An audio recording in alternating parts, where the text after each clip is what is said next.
news লৈ আহিছোঁ ৰাজনৈতিক খবৰ যে পুনৰ এটা কংগ্ৰেছৰ পৰা মানুহ গৈ আছে বিজেপিলৈ প্ৰাক্তন মন্ত্ৰী কংগ্ৰেছী মন্ত্ৰী বিস্মিতা গগৈ বিজেপিলৈ গৈ আছে লগতে অংকিতা দত্তয়ো বিজেপিলৈ গৈ আছে এই মুহূৰ্তত এটা ডাঙৰ খবৰ আমি দিছোঁ কিছুদিনৰ পিছত শংকৰ প্ৰসাদ ৰায়ো আহি আছে পুনৰ কংগ্ৰেছৰ পৰা আমদানি ঘটিবলৈ গৈ আছে নেতাৰ বিজেপিলৈ আহি আছে প্ৰাক্তন কংগ্ৰেছী মন্ত্ৰী বিস্মিতা গগৈ অংকিতা দত্তয়ো যোগদান কৰিব বিজেপিত কিছুদিনৰ পিছতে শংকৰ প্ৰসাদ ৰায়ো যোগদান কৰিব বিজেপিত অহা 28 জানুৱাৰীত বিজেপি যোগদান কৰিব অংকিতা দত্তই বিস্মিতা গগৈ যোগদান কৰিব আমি এই সম্পৰ্কে অধিক জানিবলৈ এই মুহূৰ্তত সংযোগ স্থাপন কৰিছোঁ মুখ্য সম্পাদক অতনু ভূঞাৰ সৈতে অতনু ভূঞা এটা ডাঙৰ ৰাজনৈতিক খবৰ আচলতে ৰাহুল গান্ধীৰ যি ভাৰত জোড়ো ন্যায় যাত্ৰা তাৰ পিছতেই কংগ্ৰেছৰ নেতাসকলৰ বিজেপিলৈ যোগদানৰ ধুম বৃদ্ধি পালে আচলতে বহু কংগ্ৰেছ নেতা দুমোজান আছিল যে তেওঁলোকে কংগ্ৰেছৰ কাম কাজত অসন্তুষ্ট আছিল কিন্তু তেওঁলোকে তথাপি আশা কৰিছিল যে লোকসভাৰ নিৰ্বাচনত কংগ্ৰেছে ভাল ফলাফল কিজানিবা দেখুৱাব পাৰিব কিন্তু ৰাহুল গান্ধীৰ ভাৰত জোড়ো ন্যায় যাত্ৰাত আমগুৰিৰ পৰা আৰম্ভ কৰি আহি গুৱাহাটীলৈকে গোটেই যাত্ৰাত হিন্দু বেল্টত য'ত খিলঞ্জীয়াৰ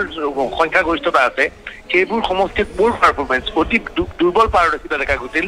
আমগুৰিত যেতিয়া ৰাহুল গান্ধী ফ্লেগ সলনিৰ অনুষ্ঠান অনুষ্ঠিত হৈছিল সেই সমষ্টিৰ অনুষ্ঠানত মাত্ৰ 1200 লোক উপস্থিত আছিল ইয়াৰ পিছত তেওঁলোকে ক'তো কৰিব নোৱাৰিছিল এটা মৰিয়নিৰ পৰা তেওঁলোকে কিছু মানুহ আনিছিল আনি পেলাই যোৰহাটত তেওঁলোকে ইচ্ছাকৃতভাৱে সংবাদ মাধ্যমৰ দৃষ্টি আকৰ্ষণ কৰিব পাৰে গড়ালিৰ মাজেৰে পাই হ'ল দেখুৱাব বিচাৰিছে বহুত মানুহ আছিল আচলতে 2-3 হাজাৰ মানুহৰ আগমন ঘটিছিল তাতকৈ ডাঙৰ ঘটনা যে দেখা গৈছে চামুগুৰিৰ মাজেৰে পাৰ হৈ গ'ল সেই সময়ত ৰাহুল গান্ধীৰ সমৰ্থকত যিমান মানুহ থিয় দিছিল ৰাহুল গান্ধীৰ বিৰুদ্ধে থিয় দিয়া মানুহৰ সংখ্যা বেছি আছিল লখিমপুৰত দেখা গ'ল ৰাহুল গান্ধীৰ ৰোড শ্ব' কৰাৰ কথা আছিল মানুহৰ সংখ্যা কম দেখি স্বয়ং প্ৰদেশ কংগ্ৰেছৰ সভাপতি ভূপেন বৰাই জিলাত ৰাহুল গান্ধীয়ে ৰোড শ্ব' নকৰিলে আনকি যিটো স্থানত ৰাহুল গান্ধীয়ে আহাৰৰ ব্যৱস্থা কৰিছিল সেই স্থানত কণ্টেইনাৰৰ ভিতৰত ৰাহুল গান্ধীয়ে কেইবা ঘণ্টা ধৰি শুই কটাইছিল মানে অতিষ্ঠ হৈ পৰিছিল গোটেই কাৰবাৰ লগে লগে কংগ্ৰেছৰ যিসকলে মূল খুঁটিৰ অসমীয়াৰ সৈতে ৰাজনীতি কৰে তেওঁলোক নিশ্চিত হৈছিল যে ৰাহুল গান্ধী বা কংগ্ৰেছৰ নেতৃত্বত অসমত ভৱিষ্যত নাই বা দেশত ভৱিষ্যত নাই সেই সূত্ৰে অংকিতা দত্তই সৌ সিদিনালৈকে ৰাহুল গান্ধী অহাৰ লাগে ন্যায় যাত্ৰাত তাই ন্যায় বিচাৰি আমগুৰিত প্ৰতিবাদ সাব্যস্ত কৰিছিল কিন্তু ৰাহুল গান্ধীয়ে এবাৰো তেওঁক লগ ধৰিবলৈ সাহসটো গোটাব নোৱাৰিলে যে অংকিতাক কিয় ন্যায় দিব নোৱাৰিলে গতিকে এনেবোৰ কাৰণত অংকিতা দত্তই সিদ্ধান্ত লৈছে যে কংগ্ৰেছত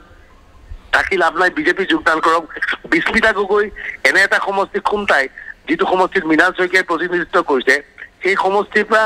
বিস্মিতা হতাশ হৈ পৰিছে আচলতে মৃণাল শইকীয়াৰ এতিয়া কাৰ্যত কোনো প্ৰতিদ্বন্দ্বীয়ে নাই তাত কোনো প্ৰতিদ্বন্দ্বী নাই হিন্দু বেলত কংগ্ৰেছ কোনো প্ৰতিদ্বন্দ্বী হিচাপে নাই গতিকে বিস্মিতাই ৰাজনৈতিক ভৱিষ্যতৰ কথা চিন্তা নকৰি বিজেপিত যোগদান কৰাৰ সিদ্ধান্ত লৈছে যে বিস্মিতা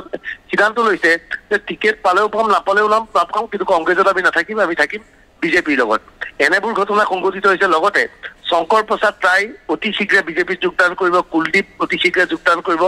দীপাংকৰ দাসে এতিয়া যোগদান কৰাৰ সিদ্ধান্ত গ্ৰহণ কৰিলে গতিকে মূল হিন্দু বেল্টৰ যিমানখিনি মানুহ তেওঁলোকে যোগদান কৰিলে আৰু কংগ্ৰেছ কাৰ্যত সংখ্যালঘুৰ এটা ৰাজনৈতিক দললৈ পৰিৱৰ্তিত হ'ল এতিয়া সংখ্যা কম্পিটিশ্যন চলিছে কংগ্ৰেছ আৰু AIDFৰ মাজত কোন সংখ্যালঘুৰ ৰাজনৈতিক দল মূল খুঁটি হিন্দুৰ পৰা এই ৰাজনৈতিক দলবোৰ আঁতৰি আহিলে আৰু কংগ্ৰেছৰ নেতৃত্বত যি 15টা দল গঠন হৈছিল সেই দলকেইটাই কেৱল মাইনৰিটি পলিটিক্স খেলি আছে গতিকে কাৰ্যত তেওঁলোক কেৱল মাইনৰিটি দললৈ পৰিণত হৈছে গতিকে কংগ্ৰেছৰ হিন্দু নেতাসকলে খিলঞ্জীয়া নেতাসকলে কংগ্ৰেছত আমুৱাইছে আৰু বিজেপিত যোগদান কৰাৰ সিদ্ধান্ত গ্ৰহণ কৰিছে ঋতুশ্ৰী হয় আৰু কোনোবা আহি আছে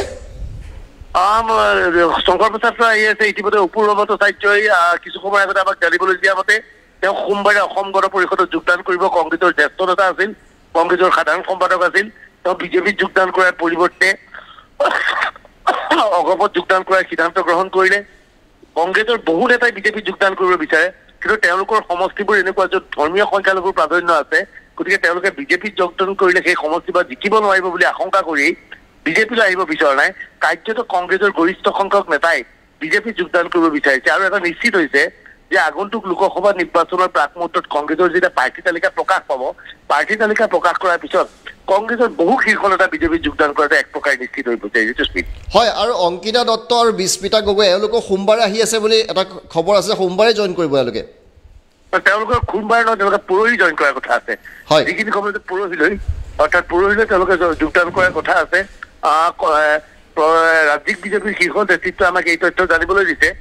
কিন্তু এটা কণ্ডিশ্যন তেওঁলোকক দিয়া হৈছে যে আপোনালোকে যোগদান কৰিব পাৰিব কিন্তু আপোনালোকক প্ৰাৰ্থিত্ব দিয়া হ'ব সেই গেৰেণ্টি আমি নলওঁ কংগ্ৰেছত এতিয়া বিজেপিত এটা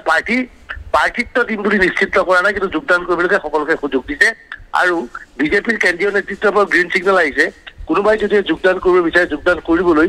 ৰাজ্যিক বিজেপিক নিৰ্দেশ দিয়া হৈছে সেইমৰ্মে যোগদানৰ প্ৰক্ৰিয়া অব্যাহত আছে হয় অতনু ভূঞা ধন্যবাদ জ্ঞাপন কৰিছোঁ এটা ডাঙৰ ৰাজনৈতিক খবৰ আমি দি আছোঁ দেওবাৰে যোগদান কৰি আছে বিস্মিতা গগৈ প্ৰাক্তন কংগ্ৰেছী মন্ত্ৰী বিস্মিতা গগৈয়ে যোগদান কৰি আছে বিজেপিত অংকিতা দত্ত বিজেপিত যোগদান কৰি আছে শংকৰ প্ৰসাদ ৰায়ো বিজেপিলৈ আহি আছে আৰু বহু অপূৰ্বা কুমাৰ ভট্টাচাৰ্য তেওঁ অসম গণ পৰিষদৰ সোমবাৰে যোগদান কৰি আছে কংগ্ৰেছৰ যিসকল খিলঞ্জীয়া লোক আছে এজন এজনকৈ বিজেপি নহ'লে তেওঁলোক অসম গণ পৰিষদলৈ আহি আছে